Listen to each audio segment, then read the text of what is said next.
I don't remember what the year was, but me and Michelle were dating, and on one of our like fifth or sixth date, I finally let Michelle know that I have this DeLorean. This is the one that I worked my butt off to buy.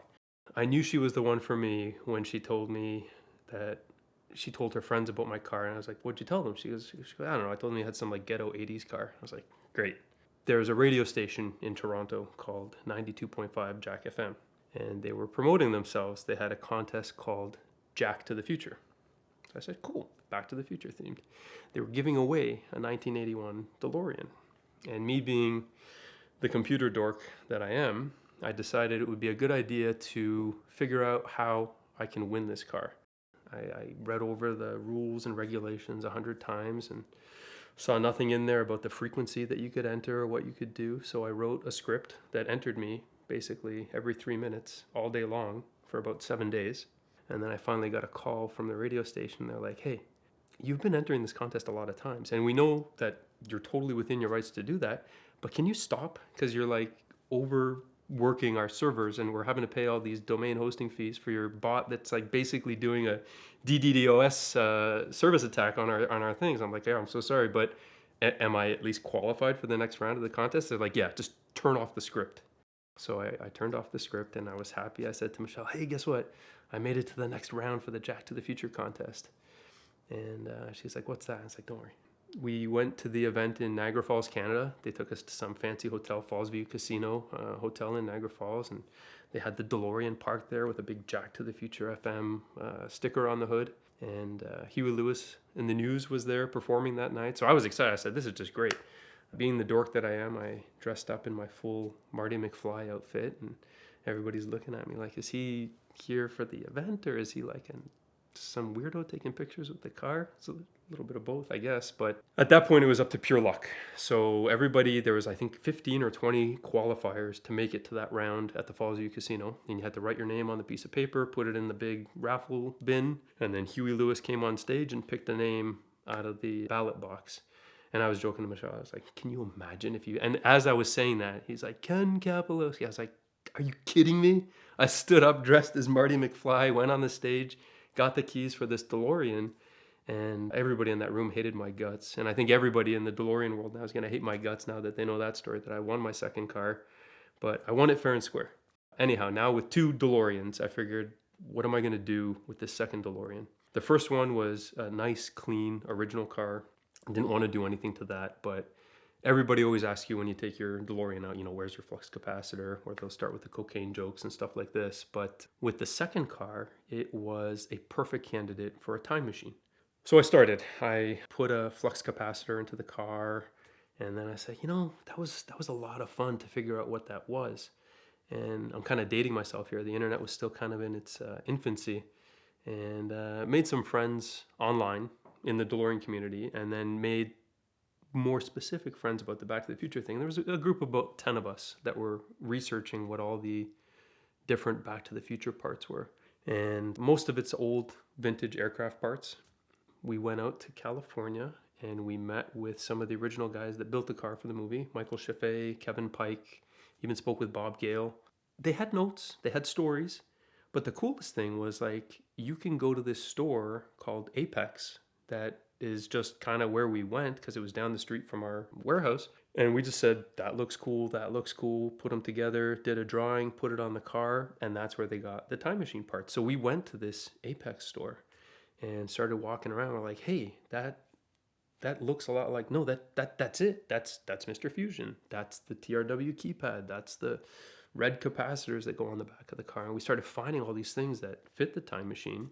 And then the group of 10 of us, we kind of did this online community where we would research different sections of the car to figure out what it was. And we're lucky enough that we could still buy the parts back then. And what we couldn't find, we looked up in NSN, like aviation record keeping databases, and tracked down some of these parts to make our cars as accurate as we possibly could to the real car. You fast forward that to a couple years later, we ended up doing the restoration of the real A car for the Universal Studios. They had the car on the back lot.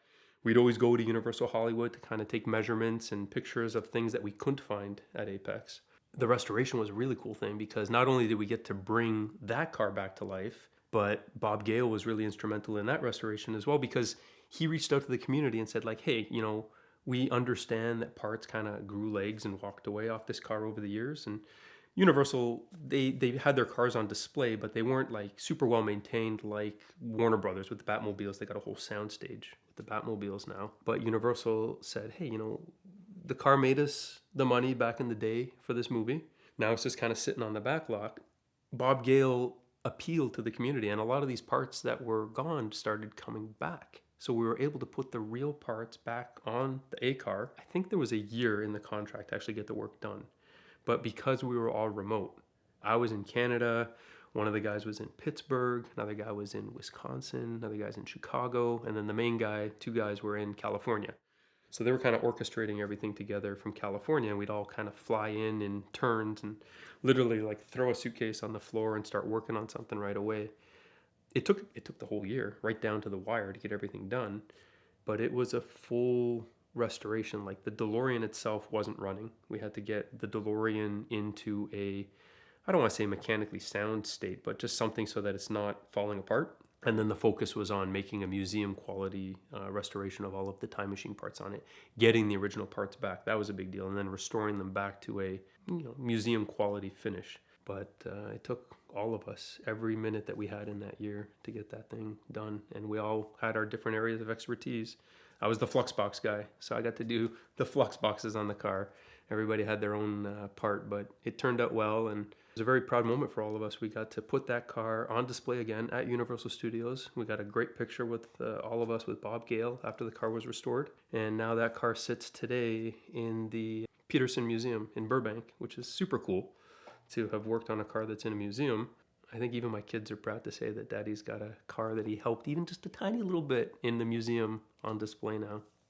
We got to fill in the gaps with a lot of the stuff that we couldn't find at Apex, because now we worked on the real car. We could get moldings of like this thing on the roof that we still don't know what it is. We call it the wormhole emitter.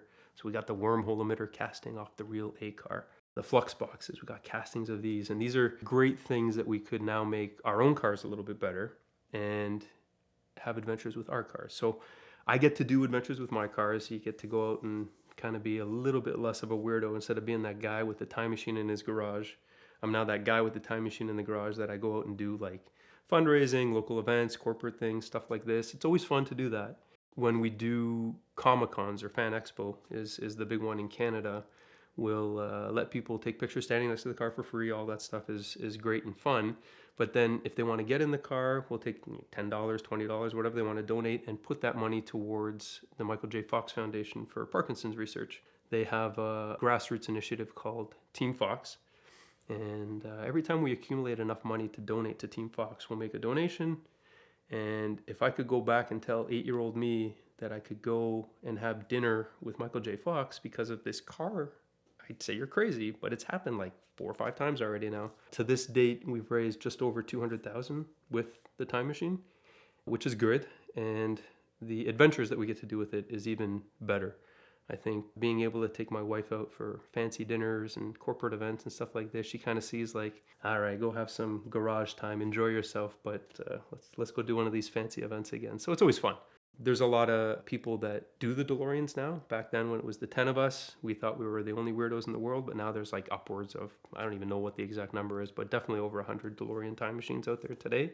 And there's a lot of web pages out there that are doing it, like DeLoreanrental.com. So if you ever need to get a DeLorean, DeLoreanrental.com's doing them.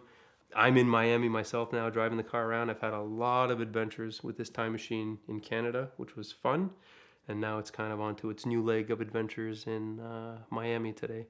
I'll tell you, the first time I drove the time machine in Miami now, down South Beach on the A1A with all those neon lights at nighttime, I kind of felt like I was playing Grand Theft Auto Vice City. So it's like a really surreal experience. The DeLorean owner is unique. The time machine DeLorean owner is really unique. The experience that come along with it, I think, is it kind of makes you feel like 5% rock star. You get in the car, you drive around, everyone's like, oh my gosh, that's so cool. What is it? What's the story? You tell the story, you park it in the garage, you go back to life as normal. But it's always fun to kind of go out and have that experience with the car to see what it's like to live on the other side for a little bit, you know? I joke with everybody that I need a real time machine to work on my fake time machine. And I kind of never want it to be done. It was when we started researching all this stuff, it was 8 years of research to figure out exactly what all the parts were. And we know like 98% of what everything is today. And then 2 years to put it together. The fun part though is constantly redoing it. It's never really done. It's always something like I'll go in the garage and I'll be like, next weekend I'm going to replace that, or I'm going to redo this and redo that. So it's kind of this revolving door of fixing parts on it, which is fun because it keeps it exciting. When you're buying a pre-owned car, it is critical to get a professional mechanic to inspect it every time. And so the Lemon Squad is the easiest way to do that and the most affordable. Generally within 24 or 48 hours, they can get somebody on site anywhere in the country with their nationwide network of trained professional mechanics that are going to give you a ton of pictures and a full report of exactly what's going on with this car. It's a great way to avoid scams, and it's a great way to get a very clear picture of the car that you're buying, and this ammunition can make you the shrewdest negotiator of all. It also makes the drive home a whole lot easier and keeps a little bit more money in your pocket, and I know that you'll love the results from the Lemon Squad. So check them out now at the link in the description below for a special discount and to make sure that you're buying the car that you think you are.